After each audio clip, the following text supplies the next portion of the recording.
And Kat also says, John Henry's with Olivia, but I don't care. And I was like, yes, yes, girl. Set this beach on fire. Let's do it.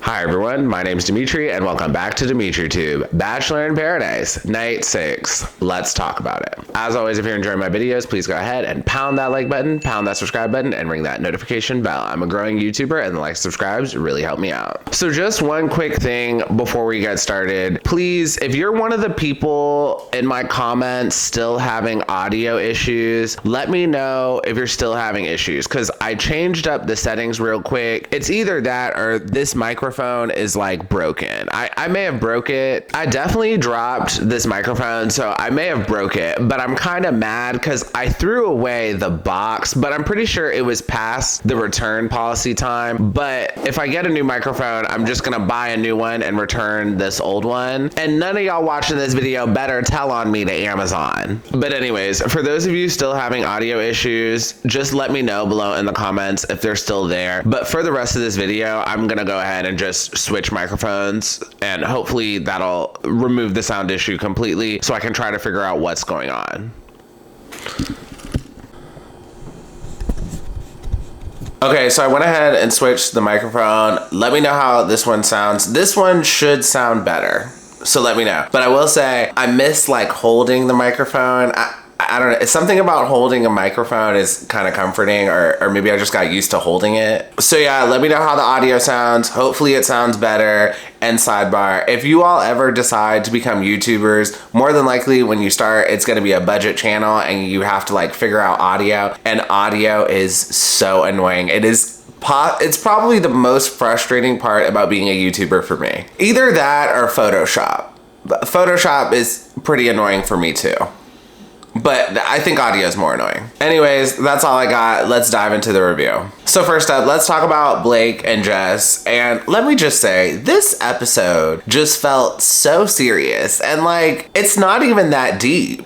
Y'all know one of my biggest peeves about Bachelor and Bachelorette is that it just feels like it's the end of the world if these people do not find love on this reality show, but it's really not. And I feel like Paradise, the stakes are even lower. But this episode, people are making it seem like the end of the world if they have to leave the beach or if they don't find love here. And during the episode, Kat even said, this is the most single I've ever been in my life. So if Kat ends up leaving the beach, more than likely she'll be fine. She'll find a man outside of this. Anyways, the episode starts and Jess and Mercedes are having like a kiki near the bar. And this was probably my favorite part of the episode because Jess and Mercedes were giving us a fantasy. I loved both of their bikini outfits. And not only did I love their outfits, they were talking about their outfits and why they wore them. I absolutely loved Mercedes. She's wearing this like long white button up that's like basically see-through, and underneath she has this pink, yellow, and orange bikini. This was really cute. And then I love how she braided her hair with it. It was just a nice touch. And it's like so different from what everyone else is currently wearing at the beach. And then Jess is wearing a black bikini, but it kind of looks like lingerie. And she says she purposely wore this to get Blake's attention. And don't get me wrong, I like Jess and I applaud the effort, but her saying this is giving amateur hour.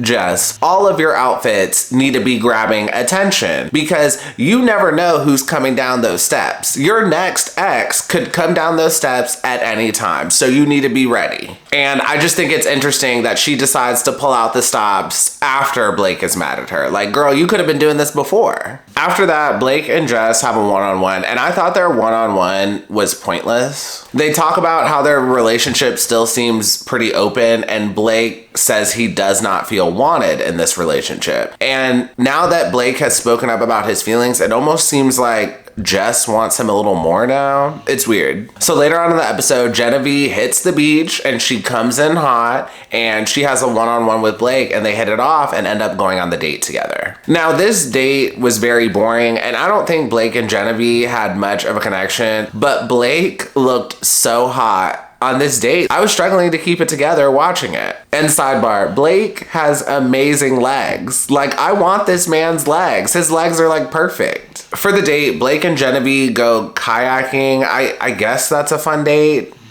I don't know. But when it comes to their connection, it just felt forced to me. And while Blake is on the date, Jess is back in paradise spiraling. And I'm just like, girl, why are you spiraling? Like, you don't even want this man that much. And if you watch Love is Blind as well as this show, you see the pattern clear as day. Jess only wants Blake more because somebody else wants him. Also, Jess herself is not fully certain about what she wants either. And to me, this episode made it very clear that Jess is probably just not cut out for this show. But then after that, the tables turn and Jess has a one-on-one with Tyler, and I start to think maybe she is cut out for this. So Tyler and Jess have a one-on-one on the daybed, and he says that he's still playing the field, and then he makes it clear he has an interest in her. And I was completely okay with this because during that truth or dare thing on the last episode, Mercedes made out with John Henry. So I'm okay with Tyler continuing to explore his options. And sidebar, I don't understand why that is not a storyline. Like, why is Tyler not getting mad at John Henry or mad at Mercedes over the John Henry kiss? Like, why is that not part of the storyline? And especially this season, we're kind of struggling for storylines, so I'm kind of wondering why we just passed over that and acted like it didn't happen. Next, Tyler and Jess started kissing, and the music that overlaid in this part was so funny. Like, ABC is definitely trying to tell a story here. And personally, I don't even think it's that deep. Like, Jess is just not that into Blake, so she's exploring her options, but it's almost like Jess is slightly getting a villain edit because of this, but we'll just see how it plays out. And also, if I was in Jess's position, I would have done the same thing. Like, put me on a daybed with Tyler, I would risk it all. Actually, if I was on a daybed with Blake, I would risk it all too. Maybe Jess is the problem in all of this. Maybe it's just her. Next, let's talk about Aaron and Eliza. So early in the episode, Kat pulls Eliza for a one-on-one and they have a kiki in the bathroom. Kat tells Eliza that her and Charity are BFs, and Charity warned Kat about Aaron before Paradise. And she also says that Aaron had a girlfriend right before Paradise. And let me just say, this episode felt very produced and felt very staged. Because Eliza has a confessional and she's like, why is Kat telling me this now? And I was wondering the same thing. Aaron has been on this beach since week 1, and him and Eliza got together pretty quickly, and they've been together the whole time. So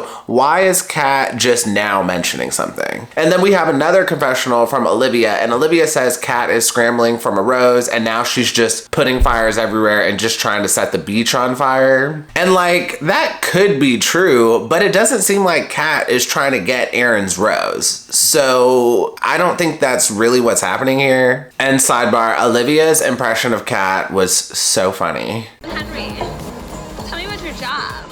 You put pipes together and tunnels underwater? Stop it. You're so interesting. Oh my gosh. Your job is so cool. It's so dangerous. So then after that, Eliza confronts Aaron about his possible girlfriend. And basically Aaron says that he broke up with the ex, but things were on and off. But she accused him of breaking up with her to be on the show. And he also brings up like a second girl too. And the story was very confusing. But after he explains, Eliza has a confessional and she said they talked for 10 minutes. But even though they talked for 10 minutes, we as an audience only saw like 90 seconds of the conversation. So I don't know what to make of this. And it's very clear production chopped and screwed this to try to tell a storyline. And also we're reaching for storylines. I don't like when they accuse the guys of like having girlfriends on the show, because it very much just comes to a he said versus she said type of argument. And also, I'm not saying this is right or wrong, but just in being in the age of social media, the amount of people who have a girlfriend or a boyfriend, but they also have backups in their DMs at any given time is just like the nature of what we're dealing with now. And it does kind of beg the question, if Aaron was able to get 2 girlfriends in such a short period of time, why did he come back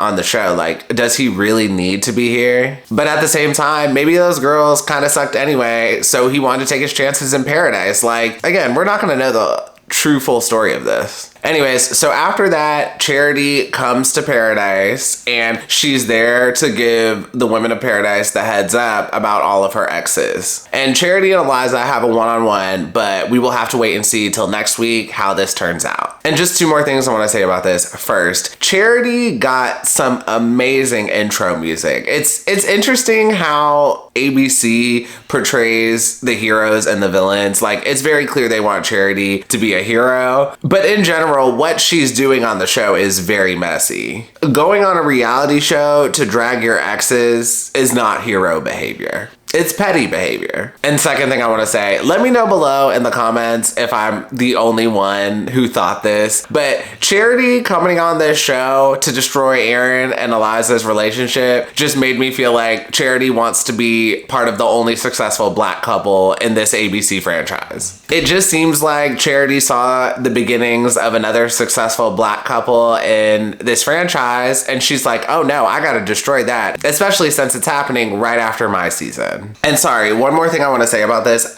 At one point, Aaron says, I'm being thrown under the bus because I have a disgruntled ex. And I actually felt really sorry for him in that moment because as we've seen time and time again on this show, exes of the male contestants literally come out of the woodwork to drag the guys on this show. And I'm just like, why do they do this? Because if the genders were reversed, that like never happens. We never see a mad ex-boyfriend drag one of the women contestants on this show. And lastly, let's talk about the Tanner, Kat, Olivia, and John Henry love square. So the episode starts and Tanner pulls Kat for a one-on-one and he breaks up with her. Tanner says he's conflicted but ultimately feels they have different personalities and says he's looking for different things in a wife. And Kat responds and she's like, well, I didn't want you anyway. And Kat also has a confessional and she says, I'm so much better than you. And she's referring to Tanner and that is just so messy. So let me just say, in general, I was not expecting much from a Gemini, but when it comes to Kat, I often can't tell if this is like truly her personality or if she's just like hamming it up for the cameras, because I do think she's doing a lot for the cameras compared to like what she did on Zach Shawcross's season. But I'm also not mad at it because not much is happening on this beach anyway. And then later on, Kat starts to go after John Henry, and this is why I think she's kind of putting on for the cameras, because at one point she's talking about John Henry and she says, I know he has a tongue ring, so you know what that means. He knows how to throw it down. And I'm just like, is Kat just saying anything on these microphones? And again, I'm not mad at it because not much is happening on this beach. So I appreciate the fact that Kat is bringing something. And Kat also says, John Henry's with Olivia, but I don't care. And I was like, yes, girl, set this beach on fire. Let's do it. And then after that, we get a confessional with Olivia, and Olivia is pissed at Kat. Olivia is upset because she's like, how could Kat do that to me? I was rooting for her and Tanner, and now she's gonna turn around and try to take my man. And she basically accuses Kat of setting fires everywhere on the beach. And don't get me wrong, Olivia has every right to be upset, but Olivia also took this very personally, and like, it's not even that deep. Kat just wants to stay on the beach. So she's trying to grab any man she can get. It's not a personal attack against you. She just feels like she can pull John Henry. So Olivia calls Kat a disrespectful and she continues to feel attacked personally by Kat. And Kat continues to try to pull John Henry, but finally Olivia pulls Kat away from John Henry. And John Henry and Olivia have a one-on-one, and John Henry tells Olivia, you're my number one, you're my priority, but I owe it to myself to explore. And Olivia responds, Kat's throwing herself at you because she just wants a rose. And I'm shortening this, but she also says she's mad that Kat looks at John Henry and she does not like that John Henry is exploring, and John Henry responds, "It's cute and makes me feel good." And when John Henry said that, this was just so Taurus to me. By the way, John Henry's birthday is the day after mine, and he's a Taurus too, and this was like one of the most Taurus things I've heard. Tauruses love when their partner gets like jealous or territorial over them. So when John Henry said that, I was not surprised. And sidebar, I have said that trait about Tauruses before on this video, and somebody clocked me in the comments and was like, don't put that toxic mess on Tauruses like that, but I swear it's true. You can look it up. But yeah, I definitely like that too. When someone gets like jealous or territorial over me, I like that. If it's toxic, whatever, I don't care. It's just how I am. Anyways, so now I'm guessing John Henry is gonna choose between Kat or Olivia, and we will just see how it goes. Again, I'm not mad at Olivia. Like, she's giving us a show. Like, this is the point of Paradise, to explore, and I'm glad she's doing all of this. Yeah, it may be a little toxic, but whatever. And last thing to wrap up the video, I almost forgot. Brayden had a date with the new contestant, Becca. And like, no shade to Becca. I'm sure she's a wonderful person, but when ABC pulled her to come to Paradise, I'm just like, wow, ABC will take anyone. So I don't mind if ABC pulls people from previous seasons that we have never seen before to like shake things up. But I will say it is a little weird. Like, in my head, I'm kind of thinking, were the people who actually had roles on Bachelor and Bachelorette, were they not available? Like, were your pickings that slim that you're pulling people that we haven't even heard talk on their original season? Anyways, so Brayden and Becca connect on the beach, and their connection seems very natural. And as y'all know, I am not a Rachel stan at all, so I am very much rooting for Brayden and Becca because I just want to see Rachel lose. And one more thing I do want to say about Brayden is, like, you really got to see Brayden's nerdy / corny side on this episode, and it almost shows how editing can be really deceptive at times. When Brayden was around Becca, like, it was clear he was excited to be on this date, and I do think he has a little bit of a crush on Becca because he was acting so different. Like, we were definitely getting a nerdier, cornier side to him, but also at the same time, I think that's more so who he is. Like, on Charity season, he was depicted more like a too cool for school type of guy, but I don't think that's truly who he is. I think this nerdier, corny side is more so who he is. And another sidebar, when he had that scarf on in the beginning of this episode, he was just so unserious. So for Brayden and Becca's date, they have a tantric date, and pretty much nothing about this date was tantric. They drank champagne and looked each other in the eyes, and they ate oysters. Like, what about those two things are tantric? To me, they're just normal. ABC overall just really needs to start doing better on these dates.